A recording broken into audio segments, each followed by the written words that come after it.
வணக்கம் நண்பர்களே, welcome to Vijayakumar IAS academy. Dinamani செய்தித்தாள போட்டித் தேர்வு பாயிண்ட் ஆஃப் வியூல எதெல்லாம் இம்பார்ட்டன்ட் அப்படின்னு பார்ப்போங்க. ஸோ நவம்பர் 30ஆம் தேதி அண்ட் டிசம்பர் 1ஆம் தேதி மற்றும் டிசம்பர் 2ஆம் தேதி வந்து ஸோ 3 நாள் வந்து நியூஸ் பேப்பரில் நமக்கு எதெல்லாம் exam point of view important அப்படின்றத பார்ப்போம். ஸோ ஃபர்ஸ்ட் நம்ம பார்க்கும்போது நவம்பர் 30ஆம் தேதி வந்து நியூஸ் பேப்பரில் நம்ம போட்டித் தேர்வு பாயிண்ட் ஆஃப் வியூல எது இம்பார்ட்டன்ட் அப்படின்னு பார்ப்போங்க.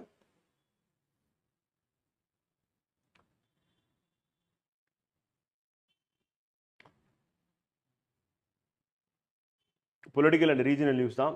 ஸோ அது நமக்கு exam point of view important கிடையாது. வந்து செய்டா திருக்குறள் தான் வந்து ஓகே.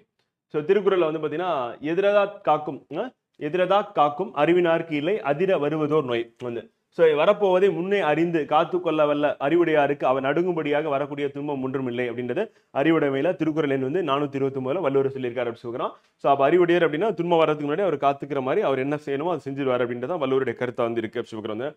ஸோ துன்பத்துல மாட்டி தோழ மாட்டார் அப்படின்றதான் வள்ளுவருடைய கருத்தா இருக்கு.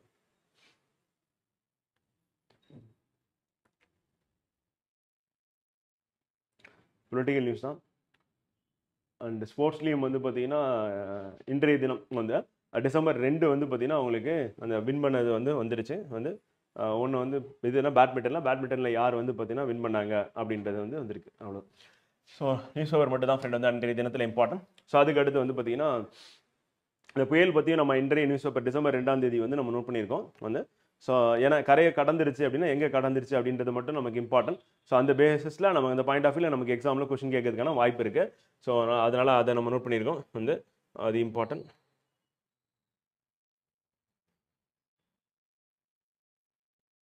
மற்றபடி பொலிட்டிக்கல் நியூஸ் தான்.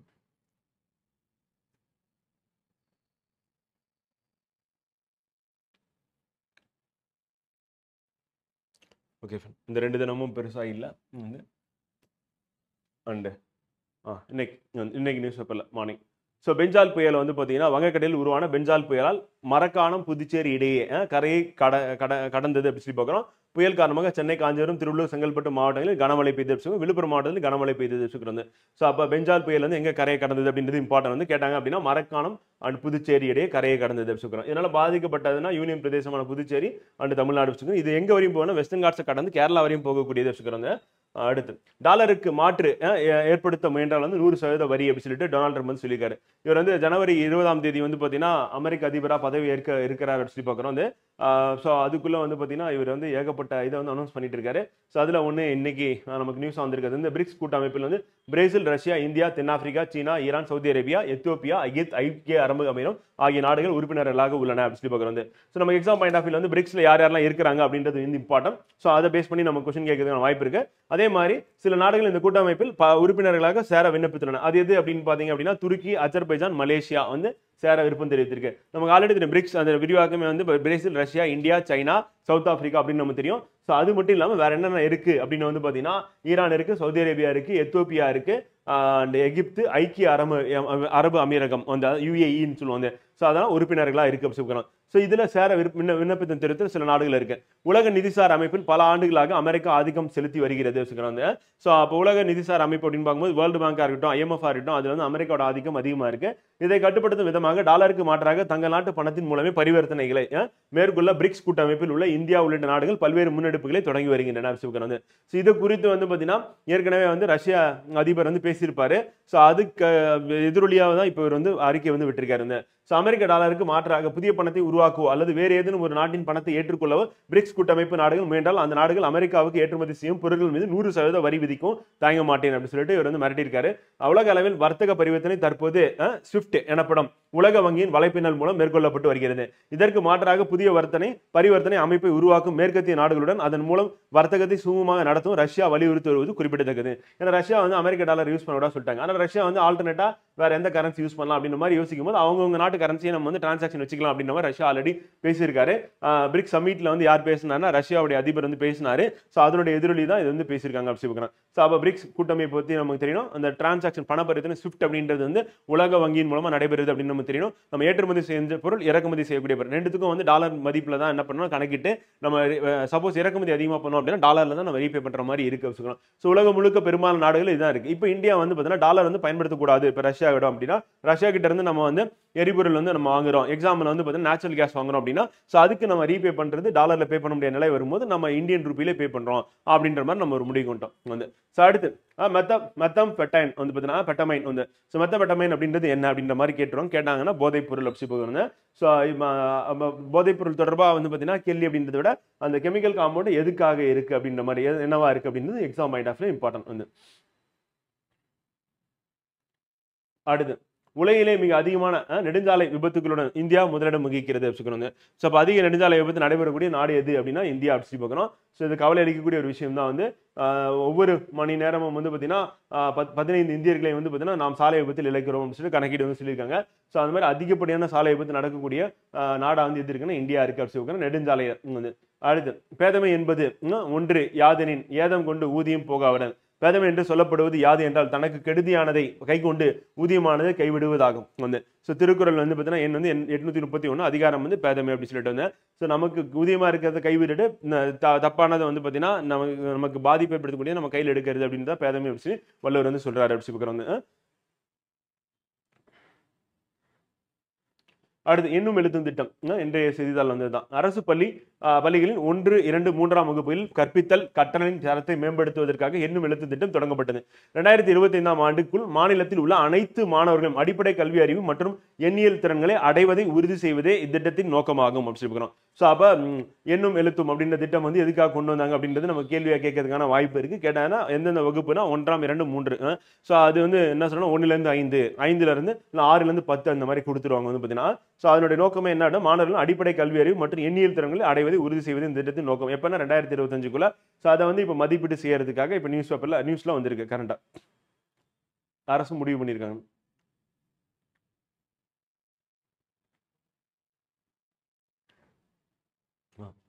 ஸோ பிவி சிந்து லக்ஷயா சென் வந்து சாம்பியன் அப்படி பார்க்குறோம். சையத் மோடி இன்டர்நேஷனல் பேட்மிண்டன் போட்டியில் இந்தியாவின் பிவி சிந்து லக்ஷயா சென் வந்து ஒற்றையர் பிரிவில் வந்து வென்றிருக்காங்க. ஸோ பிவி சிந்து வந்து பெண்கள் பிரிவில், லக்ஷயா சென் வந்து ஆண்கள் பிரிவிலும். அண்ட் டிரிசா ஜாலி காயத்ரி கோபிசந்த் வந்து இணை வந்து பார்த்தீங்கன்னா ஸோ டிரிசா ஜாலி அப்படின்றவங்களும் அந்த காயத்ரி கோபிசந்த் அப்படின்ற இணை வந்து பார்த்தீங்கன்னா இரட்டையர்களை வந்து பார்த்தீங்கன்னா சாம்பியன் பட்டம் வென்றிருக்காங்க பெண்கள் பிரிவில் அப்படின்னு சொல்லி பார்க்கணும். இந்த போட்டியில் சிந்து கோப்பை வென்றது இது 3வது முறையாக இருக்கு அப்படி பார்க்கணும். பிவி சிந்து 3ஆம் முறையாக வெற்றி பெற்றிருக்காங்க அப்படி பார்க்கணும். ஒலிம்பிக்ல ஏற்கனவே வெண்கலம் வந்து வெற்றி பெற்றாங்க நமக்கு தெரியும் வந்து பார்த்தீங்கன்னா ஒலிம்பிக்ல ஒரு மெடல் வாங்கியிருக்காங்க கடைசியாக நடந்த டோக்கியோ ஒலிம்பிக்ல. இவங்க வந்து லக்ஷயா சென் வந்து பார்த்தீங்கன்னா தவறு விட்டார் அப்படி சொல்லி பார்க்கணும். வெண்கலத்தை தவறு விட்டார் அப்படி சொல்லி பார்க்கணும். ஸோ இதுவும் நமக்கு எக்ஸாம் பாயிண்ட் ஆஃப்ல இம்பார்ட்டன் அப்படி சொல்லி பார்க்கறது. ஐசிசி தலைவரானார் ஜெய்ஷா வந்து. ஸோ அப்போ மத்திய உள்துறை அமைச்சர் வந்து அமித்ஷாவின் மகனான அவர் ஐசிசி வரலாற்றில் மிகவும் இளம் தலைவர் என்ற பெருமையை பெற்றார். 36 வயசு தான் அவருக்கு. ஸோ இப்போ ஐசிசி அப்படின்னா இன்டர்நேஷனல் கிரிக்கெட் கவுன்சிலுக்கு ஸோ அதனுடைய தலைவராக தேர்ந்தெடுக்கப்பட்டார். 2028 லாஸ் ஏஞ்சல்ஸில் ஒலிம்பிக் போட்டியில் கிரிக்கெட் சேர்க்கப்பட உள்ளது அப்படின்னு சந்திரனில் அவர் பதவி ஏற்றிருக்கிறது அப்படின்னா குறிப்பிடத்தக்கது வச்சுக்கிறோம். ஸோ இதில் கிரிக்கெட் தொடர்பாக வந்து பார்த்தீங்கன்னா இந்திய அளவில் மிகப்பெரிய பல சாதனைகளுக்கு வந்து பின்புலமாக இருந்திருக்காரு. ஸோ அதில் அகமதாபாத்தில் வந்து உலகின் மிகப்பெரிய கிரிக்கெட் மைதானம் அமைந்ததன் பின்னணியில் இவரே இருந்திருக்காரு வச்சுக்கிறோம். பிசிசியோடைய செக்ரட்டரியா வந்து பார்த்தீங்கன்னா 5 ஆண்டு காலம் வந்து இருந்திருக்காரு அப்படிச்சுக்கிறோம். பிசிசியோட தலைவராக இருந்திருக்காரு, ஐசிசியோட செக்ரட்டரியா வந்து இருந்திருக்காரு அப்படிச்சுக்கிறோம். இதெல்லாம் இதுக்கு முன்னாடி அவர் பதவி வகிச்சது அப்படி பார்க்குறோம். அடுத்து குஜராத் வந்து பார்த்தீங்கன்னா இவர் தலைவராக இருக்கும்போது ரஞ்சி ட்ரோஃபி வந்து வின் பண்ணாங்க அப்படின்றது. அதே மாதிரி ஊதியத்தை வந்து பார்த்தீங்கன்னா அதிகப்படுத்தினது வந்து இதெல்லாமே இவர் வந்து விளையாட்டு வீரர்கள் ஊதியம் வந்து பார்த்தீங்கன்னா கிரிக்கெட்ல அதிகப்படுத்தினது இவர் வந்து வந்ததுக்கு அப்புறம் பண்ண சில சாதனைகளாக சொல்லலாம். இந்தியாவில் எய்ட்ஸ் உயிரிழப்பு வந்து பார்த்தீங்கன்னா 75% குறைவு அப்படி சொல்லி பார்க்கணும். இதை பற்றி அமைச்சர் பேசியிருக்காரு. இதுல நமக்கு எக்ஸாம் பாயிண்ட் ஆஃப்ல என்ன இம்பார்ட்டன் அப்படின்னு பார்த்தீங்கன்னா உலக எய்ட்ஸ் விழிப்புணர்வு தினம் வந்து டிசம்பர் 1 2030ஆம் ஆண்டுக்குள்ள வந்து எய்ட்ஸ் நோயை ஒழிக்கும் ஐநாவின் நிலையான இலக்கை அடைவதில் இந்தியா முழுமையாக உறுதி பூண்டுள்ளது அப்படி சொல்லுவோம். அண்ட் எய்ட்ஸ் தடுப்பு கட்டுப்பாட்டு சட்டம் வந்து இந்தியாவில் கொண்டு வந்தாங்க 2017 உதவியுடன் உலகளாவிய பரிசோதனை மற்றும் சிகிச்சை அணுகுமுறை இந்தியா முன்னெடுத்து வருகிறது.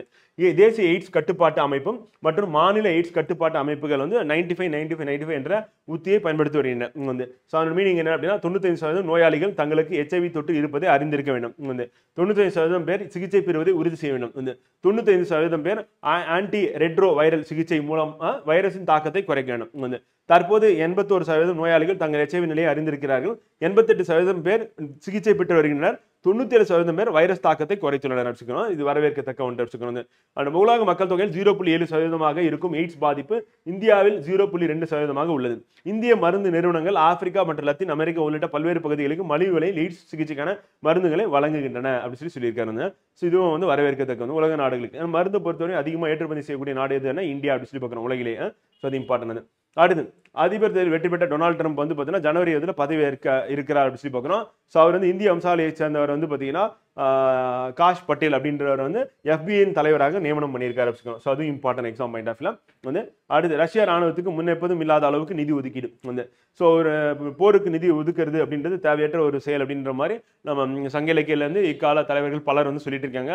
அப்படி இருந்தாலும் ரஷ்யாவுடைய ஒதுக்கியிருக்க நிதி நம்ம கேட்கும் போது வந்து பார்த்தீங்கன்னா கொஞ்சம் கஷ்டமாக தான் இருக்கு. ரஷ்யாவில் 2025ஆம் ஆண்டுக்கான பட்ஜெட்டில் நாட்டின் வரும் ராணுவம் பாதுகாப்புக்கு நாட்டின் ராணுவம் மற்றும் பாதுகாப்புக்கு 12.30 லட்சம் கோடி ஒதுக்கீடு செய்ய அதிபர் விளாடிமிர் புதின் ஒப்புதல் அளித்துள்ளார். ஸோ இவ்வளோ அவசியமா அப்படின்னா வந்து பார்த்தீங்கன்னா உக்ரைன் போர் நடக்குது. அடுத்தடுத்து வந்து பார்த்தீங்கன்னா இவங்க என்ன பண்ண போறாங்க அப்படின்றது இதிலே தெரியுது. மொத்த பட்ஜெட்டில் 32.5% நாட்டின் பாதுகாப்புக்கு ஒதுக்கீடு செய்யப்பட்டுள்ளதாக ரஷ்யா தெரிவித்துள்ளது. ஸோ மொத்த பட்ஜெட்ல நாட்டோட பாதுகாப்புக்கு இவ்வளவு செலவு பண்ணணுமா அப்படின்றத நமக்கு வந்து கேள்விக்குறியா இருக்கு. காரணம் என்ன அப்படின்னா வந்து ஸ்டில் வந்து பார்த்தீங்கன்னா உணவு, இருப்பிடம், அப்புறம் எஜுகேஷன், அதுக்கப்புறம் வந்து நம்ம எதை சொல்லலாம் அப்படின்னா வந்து பார்த்தீங்கன்னா நம்ம வாழ்க்கை வாழ்றதுக்கு பேசிக்கான அம்யூனிட்டிஸ் சொல்லலாம். இது வந்து பார்த்தீங்கன்னா கிடைக்கிறது அப்படின்றது எல்லா நாடுகளிலும் பிரச்சனையாக தான் இருக்கு. ரஷ்யா வந்து வளர்ந்த நாடு கிடையாது, வளர்கின்ற நாடு அந்த கேட்டகரியில் தான் இருக்கு.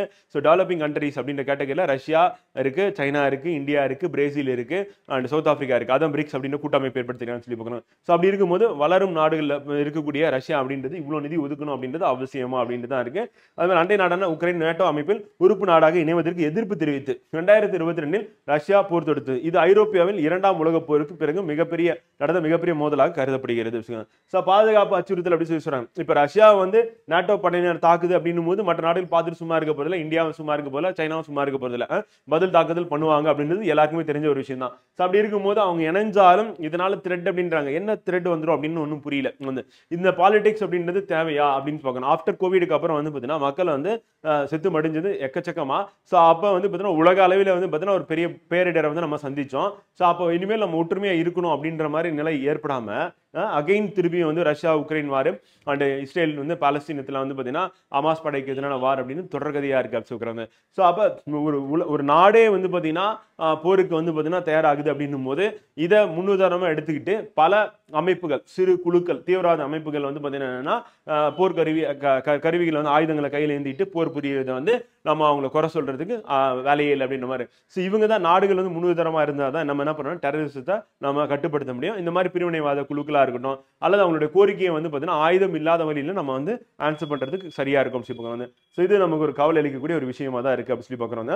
ஸோ இன்றைய செய்தித்தாள போட்டித் தேர்வு பாயிண்ட் ஆஃப் வியூல வந்து பார்த்தீங்கன்னா இதுதான் இம்பார்ட்டன்ட் அப்படி சொல்லி பார்க்குறோம். ஸோ நாளைய செய்தித்தாள சந்திப்போம். நன்றி, வணக்கம்.